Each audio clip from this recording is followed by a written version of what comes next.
अभी तक हमने 4 अध्याय श्रवण कर लिए हैं। तो पहले अध्याय में आपको बैल और शू शर्मा की कहानी बताई थी।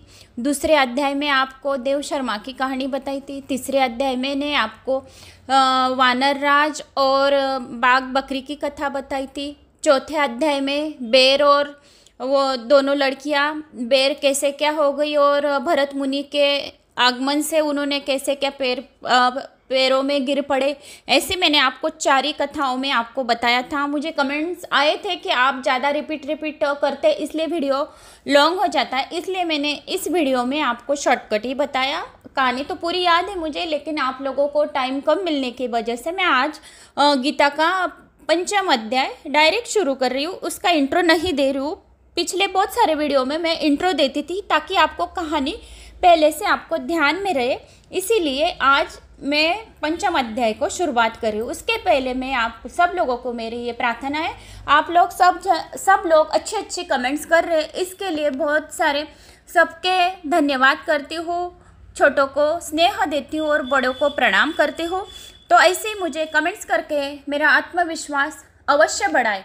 और लोकप्रिय सिंगर चारुशीला मैम को मैं थैंक्स बोलती हूँ कि आप लोकप्रिय गायिका होके मेरा श्री गणेश पुराण और भागवत कथा आप सुन रहे, इसके लिए मैम मैं आपको दिल से धन्यवाद करती हूँ। मुंबई, बोरोली, डोंबोली जो भी है, कल्याण, बहुत सारे गाँव की कमेंट्स आ रही, मुजुमदार वगैरह बहुत वरिष्ठ लोग बड़े बड़े जो सुन रहे, उनको भी मैं सबको, वरिष्ठ लोगों को जो मेरे से बड़े हैं उनको सबको मैं प्रणाम करती हूँ और थैंक्स बोलती हूँ कि आप लोग, मैं बहुत छोटी हूँ आपसे और आप लोग मेरी कथा सुन रहे, इसके लिए थैंक्स। और ऐसे मेरा आत्मविश्वास बढ़ाने के लिए आप कमेंट्स करते रहिए ताकि मैं आपको अच्छे पुराणों की कथा सुनाती रहूँगी और छोटे लोगों को मैं प्यार देती हूँ, स्नेह करती हूँ, उनको आशीर्वाद देती हूँ कि सारी इच्छाएं पूरी हो, सबकी इच्छाएं भगवान पूरी करे, यही मैं दिल से सबको प्रार्थना करती हूँ।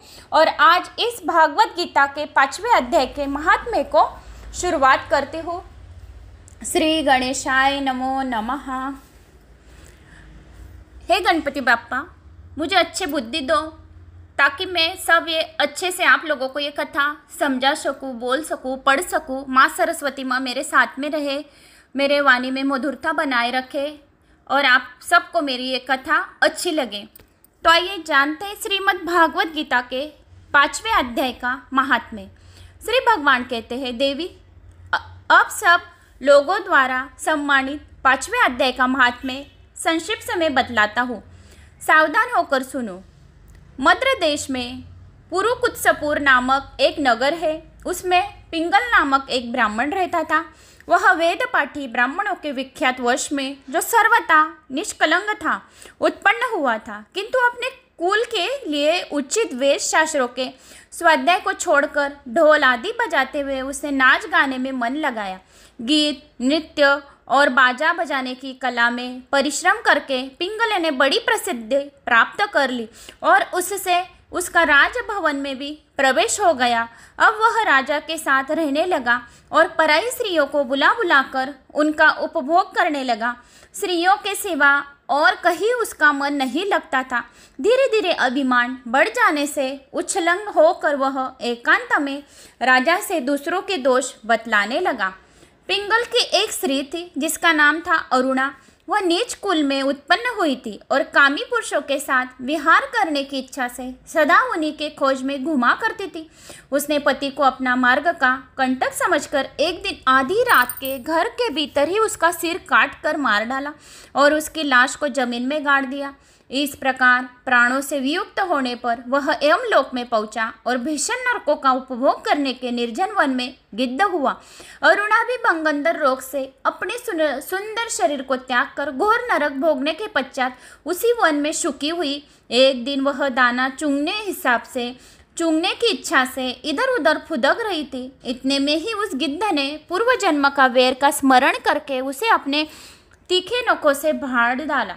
शुकी घायल होकर पानी से भरी हुई मनुष्य की खोपड़ी में गिरी।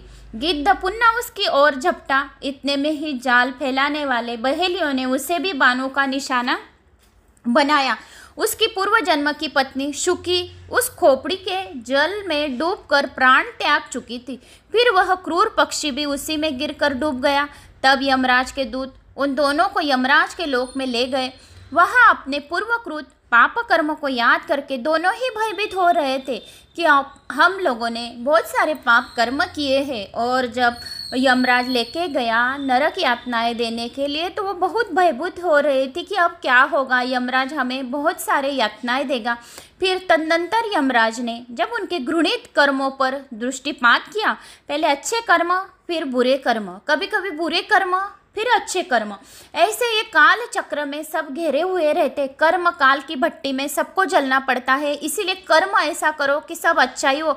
अपने कर्मों पर अपना विश्वास होना चाहिए दोस्तों। कभी भी कोई भी काम करो तो अपने कर्म पर इतना विश्वास रखो कि अपना कर्म ही अच्छा है और भगवान हमारे साथ अच्छा ही करेगा। क्योंकि अपन किसी का दिल नहीं दुखाते, किसी को भला बुरा नहीं बोलते। काम, क्रोध, मत्स्य, गर्व, अहंकार, ये जो 6 चीजें हैं जो कभी भी अपने पास आसपास भटकने नहीं देता, तो उसको उसके कर्म पर जरूर विश्वास रहता है। क्योंकि उसने कभी किसी का मन नहीं दुखाया रहता। कोई अपना मन कितना भी दुखाए उसको कुछ भी रिप्लाई मत करो। उसको रिप्लाई करने वाला ऊपर वाला बैठा है। अपन कौन है कि उसको रिप्लाई करेंगे, इसलिए रिप्लाई मत करो। कर्म करते रहो, कर्म करते रहे यानी कर्म अच्छे होते रहते हैं। और किसी आपको खुशी देना, जितनी हुई उतनी खुशी देते रहना ताकि अपने कर्म अच्छे बनते। अगर अपन कुछ अच्छा नहीं बोल सकते तो बुरा भी मत किसी को बोलो। इसीलिए इन दोनों को बहुत भयभीत हो रहे थे जब यमदूत ले जा रहे थे। तो अभी अपने को नरक यातनाएं बहुत सोचनी पड़ेगी, ऐसे उनको भयभीत होने लगे ये दोनों के दोनों जो खोपड़ी में गिर गए थे। फिर तदनंतर यमराज ने जब उनके घृणित कर्मों पर दृष्टिपात किया तब उन मालूम हुआ कि मृत्यु के समय अकस्मात खोपड़ी के जल में स्नान करने से इन दोनों का पाप नष्ट हो चुका है। तब उन्होंने उन दोनों के मनवंचित लोक में जाने की आज्ञा दी। यह सुनकर अपने पाप को याद करते हुए दोनों बड़े विस्मय में पड़ गए और पास जाकर धर्मराज के चरणों में प्रणाम करके पूछने लगे।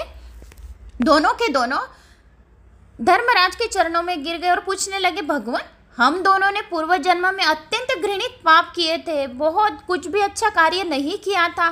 पाप का हमारा तो बहुत संचय है, क्योंकि जिसको इसको पता रहता है कि अपन कर्म क्या कर रहे, जिसको उसको सबको, मेरे से लेके आप से लेके छोटे से लेके बड़ों से लेके सबको पता रहता है कि अपन कर्म क्या कर रहे। तो वैसे उनको पता था कि अपना कर्म तो कुछ भी अच्छा नहीं है। कभी किसी को दान भी नहीं दिया, कोई आया अपने आंगन में कुछ मांगने तो उसको अपन ने भगा दिया है, लेकिन दान नहीं दिया है। किसी को सबको भला बुरा ही कहते रहे, किसी को ये बोलूँ वो बोलूँ, उतने में भी उन्होंने सारी जिंदगी दबा दी। तो उनको पता था कि अपन ने तो कोई भी अच्छा कार्य नहीं किया, फिर भी अच्छे घर में हमारा जन्म हुआ है। हमारा पाप का संचय तो बहुत बड़ा था, फिर हम कैसे क्या पाप में से मुक्त हो गए, फिर भी हमें मनवंचित लोक में भेजने का क्या कारण है। उन दोनों को आश्चर्य हुआ कि हमने तो बहुत पाप कर्म किए थे। क्योंकि समय आने पर सबको पता रहता है, जाने का समय तो है।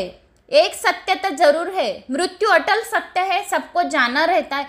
लेकिन अच्छे कर्म करो और फिर अपने को आत्मविश्वास बढ़ जाता है कि अपन ने अच्छे कर्म किए हैं, किसी के उपयोग में आए, किसी को अपन ने मदद की है, किसी की हेल्प की है।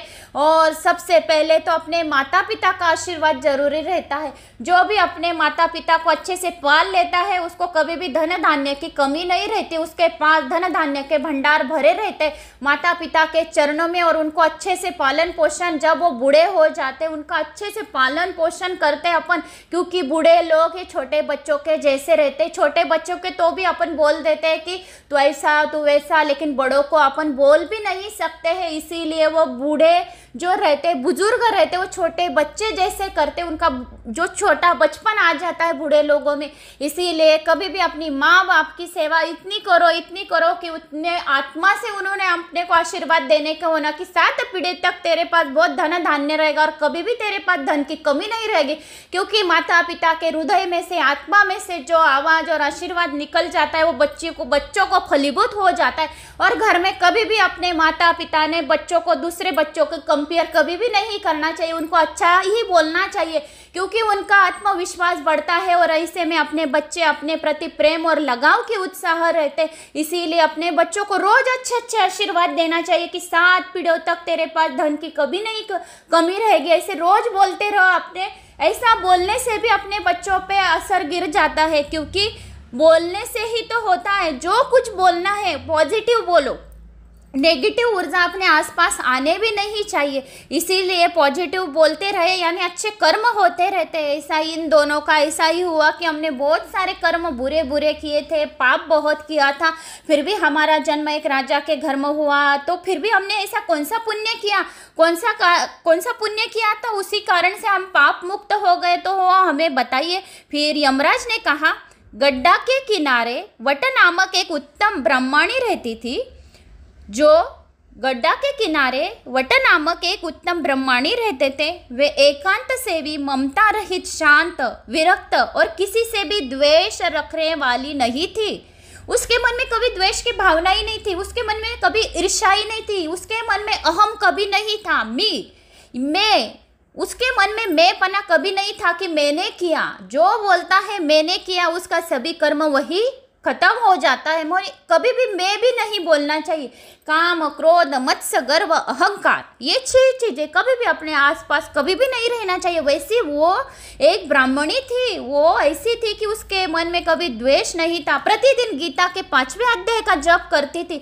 जो कोई 5वें अध्याय का थोड़ा सा स्मरण भी कर लेता है, फिर भी उसके सभी पाप मुक्त हो जाते। कितने भी पाप कर्म कर लिए होंगे उसने जिंदगी में, कितने भी झूठ बोले होंगे, तो उन्होंने 2 शब्द अगर गीता के 5वें अध्याय का भी श्रवण मात्र करने से ही उनकी मुक्ति हो जाती है। और गीता के 5वें अध्याय इतना महान अध्याय है, जो जप करना उनका सदा का नियम था।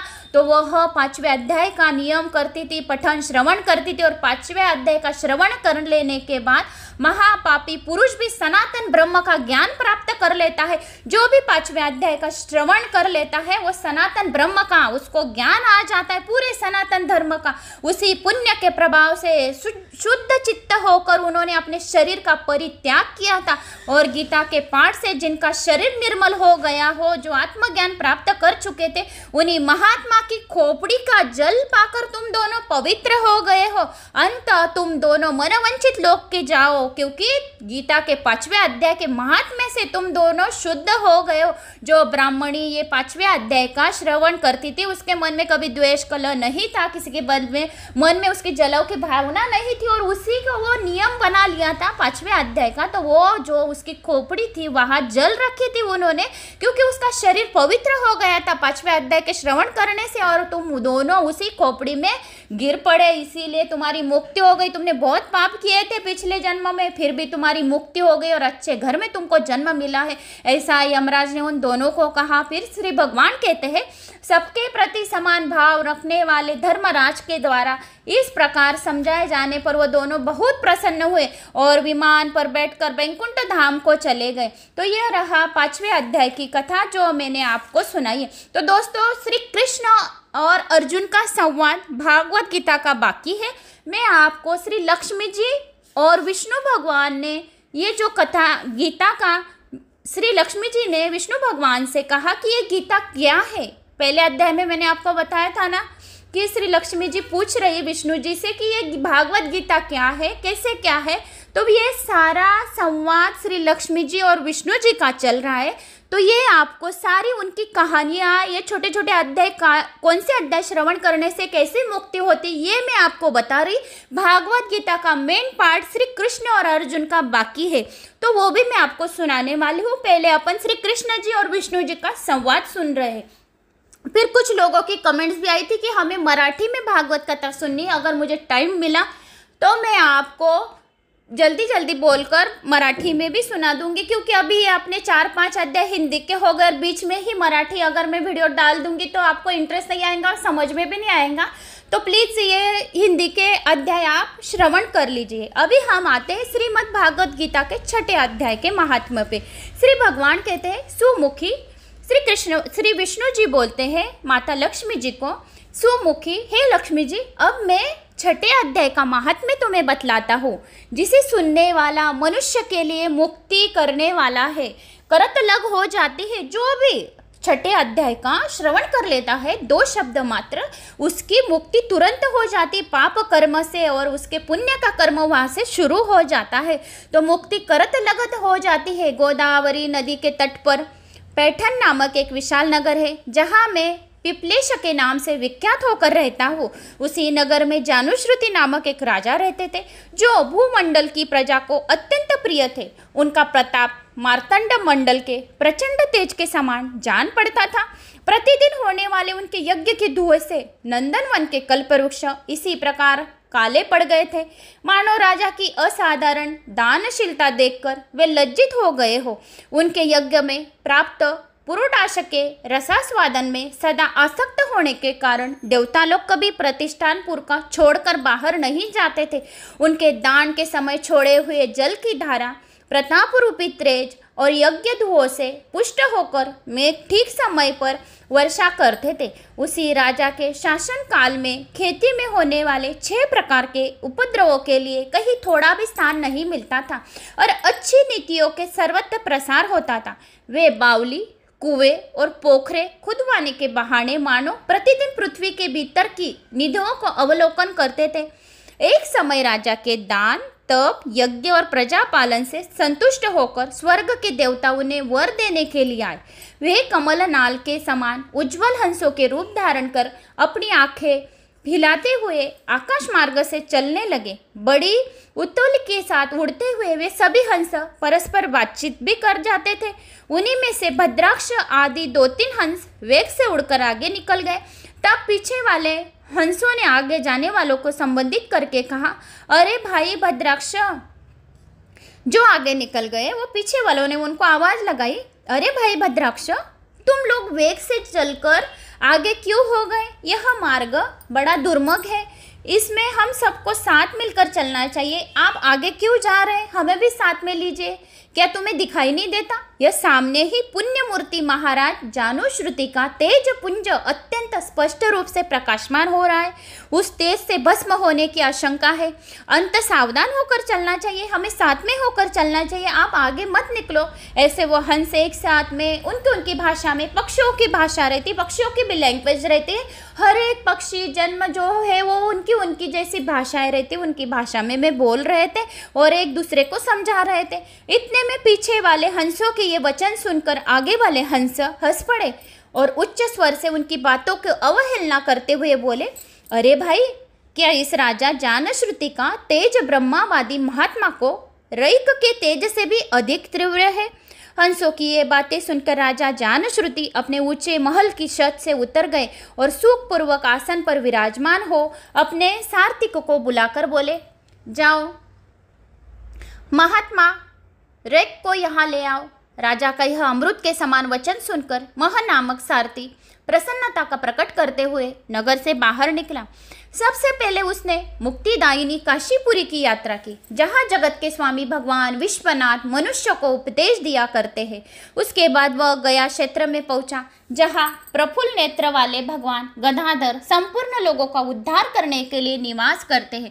तदनंतर नाना तीर्थों में भ्रमण करता हुआ सारथी पापनाशिनी मथुरापुरी में गया। यह भागमंड श्री कृष्ण का आदि स्थान है, जो परम महान एवं मोक्ष प्रदान करने वाला है। वेद और शास्त्रों में वह तीर्थ त्रिभुवनपति भगवान गोविंद के अवतार के नाम से प्रसिद्ध है। नाना देवता और महर्षि उसका सेवन करते हैं। मथुरा नगर कालंदिनी यमुना के किनारे शोभा पाता है। उसकी आकृति अर्धचंद्र के समान प्रतीत होती है। वह सब तीर्थों के निवास से परिपूर्ण है।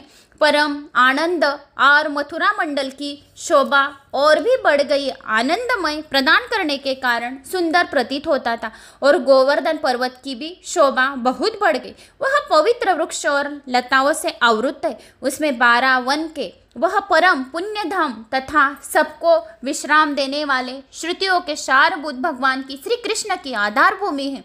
तत्पश्चात मथुरा से पश्चिम और उत्तर दिशा की ओर बहुत दूर तक जाने पर सारथियों को कश्मीर नामक नगर दिखाई दिया, जहाँ शंख के समान उज्ज्वल गगनचुंबी महलों की पंक्तियां भगवान शंकर के 28 की भांति शोभा पाती है।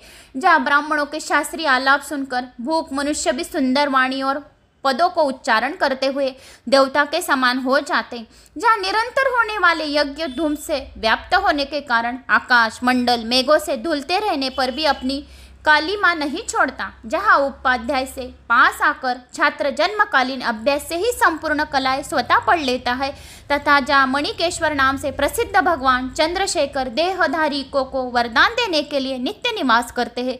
कश्मीर के राजा मणिकेश्वर ने दिग्विजय में समस्त राजाओं को जीतकर भगवान शिव का पूजन किया था, तभी से उनका नाम मणिकेश्वर हो गया। उन्हीं के मंदिर के दरवाजे पर महात्मा ऋवेक एक छोटी सी गाड़ी पर बैठे अपने अंगों को खुजलाते हुए वृक्ष की छाया के सेवन कर रहे थे। इसी अवस्था में सारथी ने उन्हें देखा। राजा के बताए हुए भिन्न भिन्न चिन्हों से उसने शीघ्र ही ऋवेक को पहचान लिया और उनके चरणों में प्रणाम करके कहा, ब्राह्मण, आप किस स्थान पर रहते हैं? आपका पूरा नाम क्या है? आप तो सदा स्वच्छंद विचरने वाले हैं, फिर यहाँ किस लिए ठहरे हैं? इस समय आपका क्या करने का विचार है?